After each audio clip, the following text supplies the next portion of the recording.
Welcome to Hello Baltimore County. I'm Stacy Burgess on assignment at the historic courthouse in Towson, Maryland. We're here with County Executive Kevin Kamenetz as we welcome our new Interim School Superintendent, Mrs. Verletta White. Welcome and thank you for hosting us, sir. Well, thank you for being here, Stacy, and we're delighted to have Verletta White lead our school system, and her success story is really Baltimore County's success story because I know that you are a proud graduate of Woodmore Elementary School and Woodlawn Middle and Yes. Woodlawn High School, and you've been in our school system in virtually every position as a teacher and as an assistant principal, and most recently chief academic officer. So you're extremely well qualified and well versed in the success of Baltimore County Public Schools, and importantly, you have been with us at the table when we've been achieving rising graduation rates and eliminating that disparity in graduation between black and white students and all the other academic successes that we're having in our school system. So we welcome you, and we don't have to welcome you because you've been here all along, but we're just excited that you're now taking the helm and running with it quickly. Well, thank you for that, and thank you for hosting. And Stacy, thank you also for this opportunity. It's a pleasure to be here. Thank you. It's an exciting new chapter for all of us. How would you describe your educational philosophy and your process for obtaining student achievement? Well, my philosophy is about protecting the classroom and making sure that teachers and students have everything that they need to make sure that quality teaching and learning happens every single day. So my philosophy really has to do with the whole child. We have to make sure that we're providing for the academics, but we're also providing for the social emotional needs of our students, making sure that their families are supported so that we have a quality educational program for all of our students. And so as the county executive said, I've had a wonderful career in Baltimore County. It's been a great journey, and I've worked with tremendous people. So it has to do about, with teaching and learning and making sure that we're providing for the needs of all of our students. Great. As the county executive mentioned, some of your achievements have included closing the achievement gap and so increasing in graduation rates as well. Is there anything you wanted to say about that? Well, certainly I didn't do it alone. This is a team effort. So when we talk about Team BCPS, it truly is a team, from the working with our county officials to working with the wonderful teachers and staff members, administrators, and the parents and community members as well. We make sure that all of our students are on track for graduation.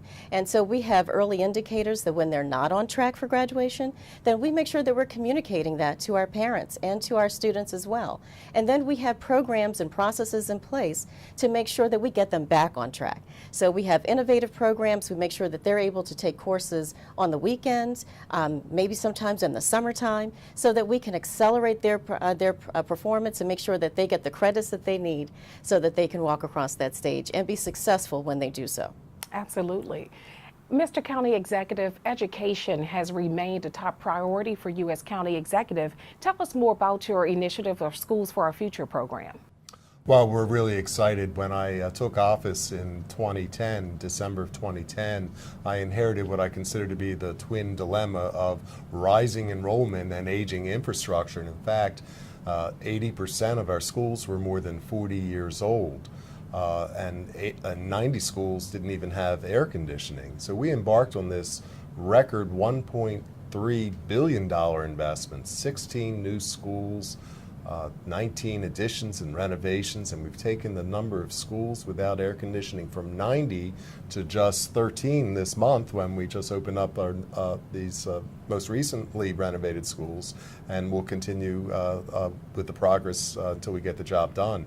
So it's not only important to give our kids and our teachers and support staff a modern learning environment, but we're also, with this investment, building neighborhoods, and that's what Baltimore County is all about. It's a good return on investment.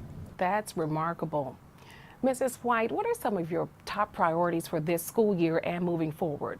Well, I haven't been shy about those top priorities for the school system, literacy being the first priority, and certainly making sure that our students are safe and that they have the benefit of a safe orderly learning environment. So school climate is another priority for me. So when I speak about literacy, I'm not just talking about just the fundamentals of reading and writing. That's important. But when I'm talking about literacy, I really mean literacy across the content areas. To be employable in this day and age, you have to take in information, you need to be able to synthesize and analyze that information, and then you have to be able to act upon that information. We do that every day in our jobs that we're required to do. We need our students to be able to do the same thing. So when we speak about 21st century literacies, our students need to have the benefit of those skills throughout their content areas. So I am expecting students to be able to read and write and nonfiction every single day. And so that will be something that we'll be working with our teachers on, and I know that our teachers have been pretty excited about that prospect of making sure that our students engage in that type of literary work every single day. And also, when I speak about school climate and supporting the whole child, it's also about making sure that we put in place prevention strategies, restoration strategies as well as logical consequences. So when we speak about prevention, I'm talking about engaging instruction. Nothing offsets problematic behavior like making sure that we have effective daily instruction, effective first instruction. That's prevention. Restoration has to do with making sure that everyone in that building, teachers, students, administrators, feel like they belong and that they're connected to the school environment. And so logical consequences, that's the third piece of it. It is the final piece, but it is an important piece, that when students do cross the line and that they have been, we've provided that time for prevention and restoration, that there are logical consequences for problematic behavior as well. So we're working with staff and with our schools to make sure that we promote literacy and that we have effective and quality school climates in every single one of our buildings. Excellent. As we move further into the school year, for both of you, what is a further message that you would want students or parents or teachers and faculty to know? Well, I'll just say that education is a priority in Baltimore County government. We spend more than 50% of our budget on education, and in my opinion, it's the primary goal of a local government to make sure that we provide that quality level of education. I'm delighted with the progress of our Baltimore County school system. I think we're one of the finest in the nation, and of course I have living proof right next to me of our work product. And I would say that I share in that pride. It is such an honor for me to be able to continue the fantastic work that we've already begun in Baltimore County. We have everyone who invested in this work, from our county officials to our outstanding administrators and our teachers in our buildings, as well as our community members and our parents who invest in our children. So it is a wonderful time in education. We are really proud of the work that we're doing, and I just look forward to continuing that work. Any last words as we close? Just happy to be here and proud to serve as the Interim Superintendent for Baltimore County Public Schools. Thank you both. Thank you both for your time and for being here. And thank you all for watching Hello Baltimore County. We look forward to seeing you here next time, same place. And remember to stay connected to us on all of our social media platforms. Thank you so much.